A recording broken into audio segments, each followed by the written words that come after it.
everyone, how are you all? I hope you all are very well. Welcome back to my channel, Mind Tales English channel में आपका बहुत बहुत स्वागत है।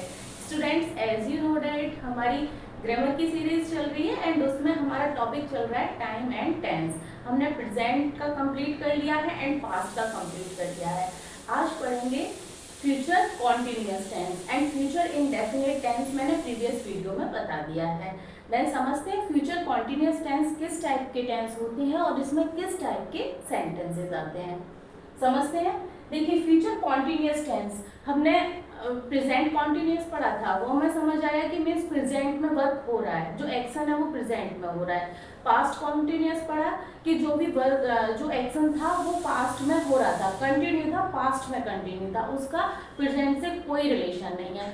And ये future continuous tense है, ये है जो एक्शन है वो फ्यूचर में होगा, अभी हुआ नहीं है वो होगा फ्यूचर में।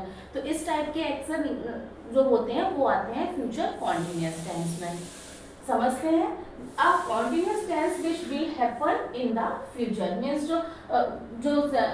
जो एक्शन हमारा फ्यूचर में होगा उस टाइप के सेंटेंस होंगे। जैसे इसमें हिंदी मीन्स अगर इसका निकालेंगे तो इस टाइप से आएंगे, कर रहे होंगे, खा रहे होंगे, इस टाइप से इसका सेंस निकलता है।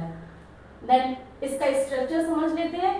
ये बहुत सिंपल टेंस है स्टूडेंट्स, आपको समझ आएगा एंड आपको पहले से भी आता होगा, बट फिर भी हमें छोड़कर नहीं चलना है क्योंकि हमें छोटी से छोटी चीज़ हमें लेकर चलनी है। क्योंकि हम क्या कर रहे हैं, हम कॉम्पिटेटिव एग्जाम की तैयारी कर रहे हैं, तो उसमें छोटी सी चीज़ भी हमें छोड़नी नहीं है। इसीलिए मैं करा रही हूँ, छोटा सा लेक्चर रहेगा, इसका स्ट्रक्चर समझ लेंगे। एक बार जिसको आता है उनको रिवाइज हो जाएगा एंड जिनको नहीं आता है वो सीख लेंगे। देखते हैं इसका स्ट्रक्चर। देखते हैं अफर्मेटिव सेंटेंस। अफर्मेटिव सेंटेंस है, इसका स्ट्रक्चर होता है subject will shall, V verb में आईएनजी एंड ऑब्जेक्ट, ये इसका स्ट्रक्चर होता है।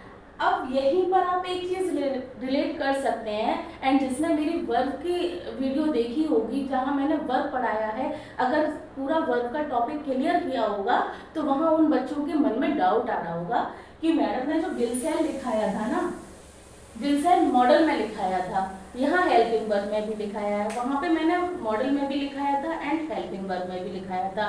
लेकिन मैंने आपको एक और चीज़ बताई थी कि विल सेल होती है, ये मॉडल होती है एंड और इसके साथ मैंने एक रूल्स बताया था आपको, एक रूल था उसका कि model plus V1 means model आएगी और उसके साथ V1 आएगी। तो यहाँ पर भी देखिए, यहाँ पर भी फॉलो है, आप समझ के चलिए इस टाइप से, तो आपके क्वेश्चंस गलत नहीं होंगे। देखिए विल सेल और उसके बाद ये आईएनजी वाली फॉर्म नहीं आई है, मीन्स कि वर्ब की फोर्थ फॉर्म नहीं आई है, यहाँ पर कौन सी फॉर्म आई है, फर्स्ट फॉर्म आई है, ये वी है, ये फर्स्ट फॉर्म होती है।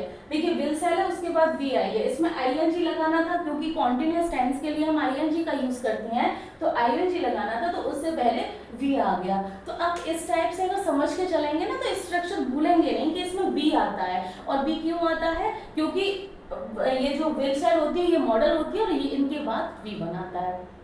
हमने फ्यूचर इंडेफिनिट टेंस पढ़ा था, उसमें तो हमने वी का यूज नहीं किया था, उसमें विल सेल प्लस V1 था, फ्यूचर इंडेफिनिट था, उसमें वी का यूज नहीं था। लेकिन इसमें क्यों है, इसमें इसीलिए है कि ये विल सेल होती है, ये मॉडल होती है और मॉडल सिर्फ और सिर्फ V1 मांगती है और उसे कुछ चाहिए ही नहीं। आप ऐसे माइंड में फिट करके चलिए हर एक चीज को एंड ऐसे रिलेट कर करके पढ़िए, समझ के पढ़िए, रटना तो है ही नहीं, सिर्फ समझना है।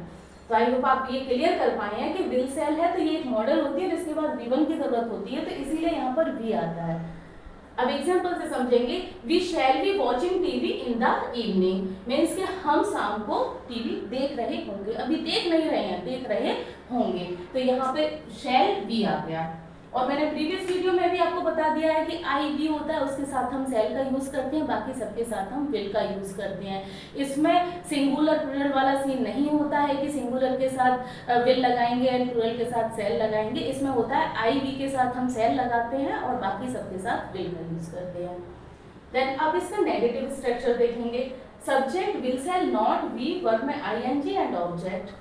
अब इसमें नेगेटिव स्ट्रक्चर में देखने में सबसे ज्यादा जो मेन चीज होती है वो यही होती है कि नॉट की प्लेस कौन सी है। तो इसमें नॉट की प्लेस होती है विल सेल और वी के बीच में हम नॉट लगाते हैं। एग्जाम्पल से समझेंगे। She will not be washing the clothes tomorrow, कि हमने वह कल कपड़े नहीं धो रही होगी, और सेंस यही आएगा होगी, खा रही होगी, कपड़े धो रही होगी, कर रही होगी, इसी टाइप से सेंस आएगा। इंटरोगेटिव सेंटेंस देखेंगे, विल शैल आ जाएगा, सब्जेक्ट वी वर्ब में ING and object and question mark. इसको एग्जांपल से समझते हैं।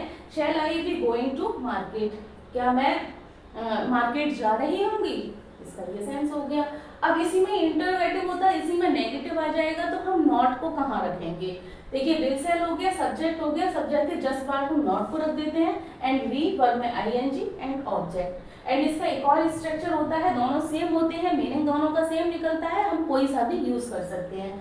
वांट हो गया, शांट हो गया, सब्जेक्ट वी वर्ब में आईएनजी ऑब्जेक्ट। और इस वाले स्ट्रक्चर में हमें ये याद रखना है कि यहाँ पे वांट एंड शांट आ गया तो नॉट इसी में आ गया, हमें आगे नॉट नहीं लगाना। अब आप कहेंगे मैडम बहुत छोटी बात है, हमें पता है कि यहाँ पे नॉट आ गया है तो आगे नहीं लगाना है, लेकिन एग्जाम में क्या होता है, एग्जाम में इतना प्रेशर होता है ना कि हम इतनी छोटी सी भी मिस्टेक हम एग्जाम में करके आ जाते हैं कि यहाँ पे नॉट है, आगे भी नॉट है और हमने देखा ही नहीं।